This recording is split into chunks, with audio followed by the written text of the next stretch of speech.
In 2005, an arrangement between Canada, Mexico, and the United States was made. This arrangement, unannounced to the public, unregulated by Congress, merges the United States, Mexico, and Canada into one entity, erasing all borders. It's called the North American Union, and you might want to ask yourself why you've never heard of this. In fact, there is only one mainstream reporter who has actually heard of and has had the courage to cover this issue. The Bush administration's open borders policy and its decision to ignore the enforcement of this country's immigration laws is part of a broader agenda. President Bush signed a formal agreement that will end the United States as we know it, and he took the step without approval from either the U.S. Congress or the people of the United States.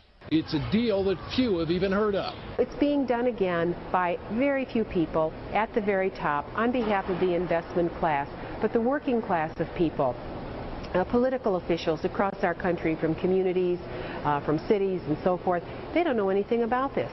This isn't some trade agreement. It is a total removal of sovereignty from these countries, which will also result in a completely new currency called the Amero.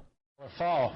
Apart from that, I think one thing people who are dollar-based need to focus on is the Amero. That's the one thing that nobody's talking about, but I think it's going to have a big impact on everybody's life in Canada, the U.S., and Mexico. The Amero is the proposed new currency for the North American community, which is being developed right now between Canada, the U.S., and Mexico to make a borderless community, much like the EU, and the dollar, Canadian dollar, U.S. dollar, and the Mexican peso replaced by the Amero.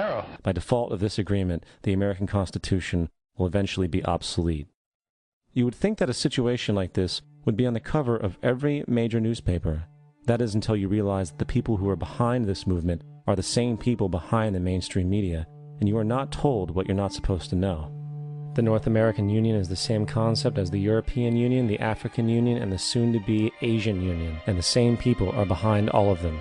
And, when the time is right, the North American Union, the European Union, the African Union, and the Asian Union will be merged together, forming the final stages of a plan these men have been working on for over 60 years.